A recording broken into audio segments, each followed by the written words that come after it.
11 नवंबर को खुदकुश हमला नाकाम बनाया गया। दहशतगर्दों ने इस्लामाबाद के मज़ाफात को टारगेट किया। हमले के 48 घंटों के अंदर 4 मुलजिम गिरफ्तार किए गए। सीटीडी और आईबी ने मुश्तरका ऑपरेशन किया। वज़ीर इत्तलात अताउल्लाह तारड़ की न्यूज़ कॉन्फ्रेंस, कहा गिरफ्तार दहशतगर्दों ने अफगानिस्तान से तरबियत हासिल की थी। अफगानिस्तान में मौजूद नूर वली महसूद ने हमले की मनसूबाबंदी की।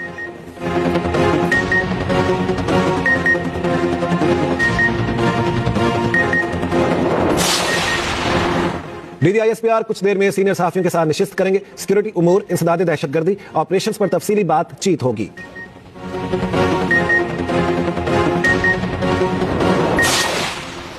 सिक्योरिटी फोर्सेस का बनू में इंटेलिजेंस बेस्ड ऑपरेशन 22 खारिजी दहशतगर्द जहन्नम वासिल। आईएसपीआर के मुताबिक फोर्सेस ने भारतीय प्रॉक्सी फितनाल खवारिज के दहशतगर्दों की मौजूदगी के इत्तला पर कार्रवाई की। फोर्सेस ने दहशतगर्दों के ठिकाने को मौसर अंदाज में निशाना बनाया। सदर, वजीर आजम और वजीर दाखिला का सिक्योरिटी फोर्सेस को खिराज तहसीन।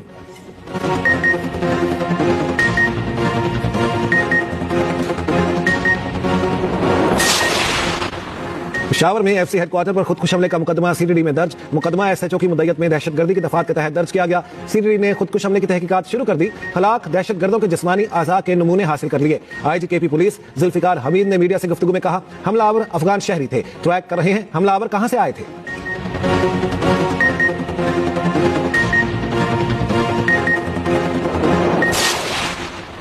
इंतखाबी अमले को धमकियां देने से मुतालिक केस की इलेक्शन कमीशन में समाअत। वजीर आला केपी के वकील ने दरखास्तें काबिल समाअत होने से मुतालिक एतराजात आयद कर दिए। इलेक्शन कमीशन के केस को काबिल समाअत होने के दायरा इख्तियार को चैलेंज कर दिया। इलेक्शन कमीशन ने सुहेल आफरीदी की दरखास्त पर फैसला महफूज कर लिया। वजीर आला KP Suhail Afridi election commission में पेश। इलेक्शन कमीशन ने वजीर आला सुहेल आफरीदी को आइंदा समाअत पर हाजिरी से इस्तिस्ना दे दिया। चीफ इलेक्शन कमिश्नर की वकील को आइंदा समाअत पर तहरीरी जवाब जमा कराने की हिदायत। दूसरी जानिब पेशावर हाईकोर्ट ने इलेक्शन कमीशन नोटिस के खिलाफ दरखास्त पर फैसला महफूज कर लिया।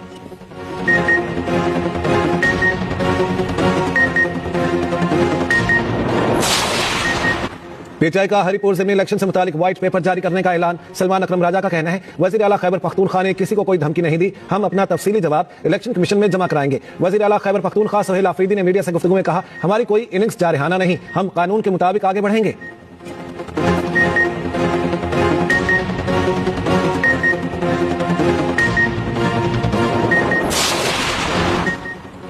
प्रैक्टिस एंड प्रोसीजर तरमीमी ऑर्डिनेंस के खिलाफ हुकूमत को नोटिस जारी।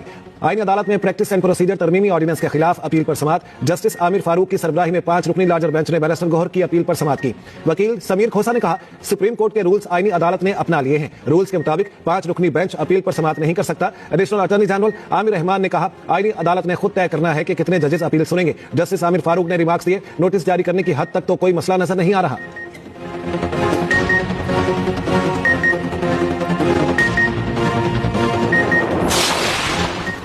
वज़ीर आज़म शहबाज शरीफ से वफाकी वज़ीर बैरून मुल्क पाकिस्तानी और तरक्की इंसानी वसाइल चौधरी सालिक हुसैन की मुलाकात। मुख्तलिफ उमूर पर तबादला ख्याल। चौधरी सालिक हुसैन ने वज़ीर आज़म को अपनी वजारत से मुतालिका उमूर पर ब्रीफ किया। वज़ीर आज़म का बैरून मुल्क पाकिस्तानियों को दरपेश मसाइल हल करने के लिए वजारत की तरफ से उठाए गए इक़दामात पर इजहार इत्मीनान। वज़ीर आज़म से रुकन कौमी असम्बली शमशेर अली मज़ारी की भी मुलाकात। नायब वज़ीर आज़म इसहाक डार की भी शिरकत।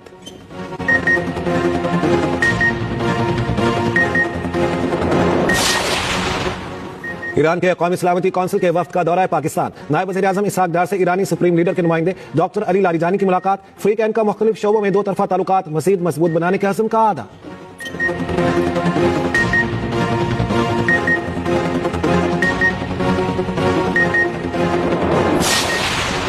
परवेज इलाही फैमिली के खिलाफ मनी लॉन्ड्रिंग केस की समाअत 18 दिसंबर तक मुलतवी। साबिक वज़ीर आला पंजाब ने अदालत में पेश होकर हाजिरी मुकम्मल कराई। अदालत ने बरियत के केस में मजीद दलाइल तलब कर लिए।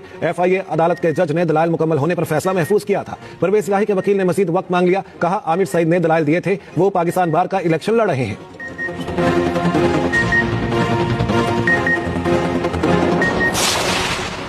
पंजाब के मेहनत कशों को अपनी छत फराहम करने का मंसूबा।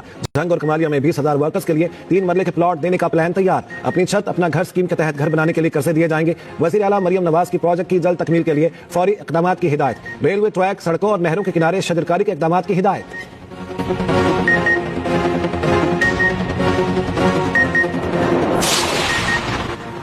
वज़ीर आला सिंध मुराद अली शाह से यूरोपीय यूनियन के वफ़द की मुलाकात। इंसानी हुकूक, अक़लियतों के हुकूक, मजदूरों के तहफ़्फ़ुज़ और दीगर उमूर पर तबादला ख्याल। GSP प्लस से मुतालिक जारी और आइंदा मंसूबों पर तफसीली गौर। वज़ीर आला सिंध मुराद अली शाह का कहना है, यूरोपीय यूनियन हमारे लिए इंसानी हुकूक और गुड गवर्नेंस के फ़रोग़ में कलीदी शराकतदार है।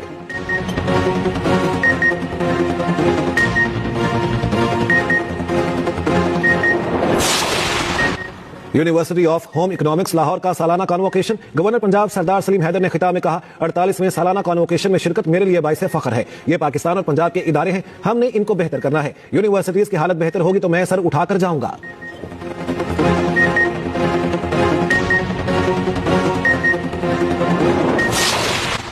फरियाल तालपुर की ज़ेर सदारत कायमा कमेटी दाखिला सिंध का इजलास, अरकान असम्बली और कमेटी मेंबरान की शिरकत, आईजी सिंध, एडिशनल आईजीज और तमाम डीआईजीज की भी शिरकत। वज़ीर दाखिला सिंध ने कमेटी को बताया, सिंध में मनशियात फरोशों के खिलाफ जॉइंट ऑपरेशन जारी है। दाखिली खारिजी पॉइंट्स तीनों इदारों पर मुश्तमिल जॉइंट चेकिंग जारी है। आईजी सिंध ने सूबाई साइबर क्राइम यूनिट का क़याम की तजवीज़ पेश की।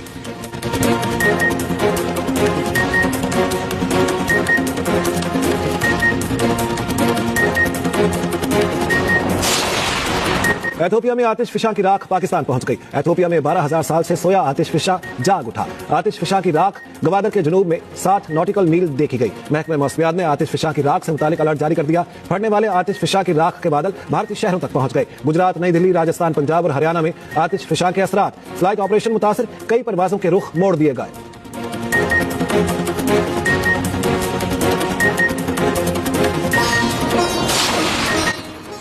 ट्राई नेशन सीरीज में आज जिम्बाब्वे और श्रीलंका आमने सामने। रावलपिंडी क्रिकेट स्टेडियम में मैच का आगाज शाम 6 बजे होगा। पाकिस्तान अपने अब तक के तीनों मैच जीतकर फाइनल में पहुंच चुका।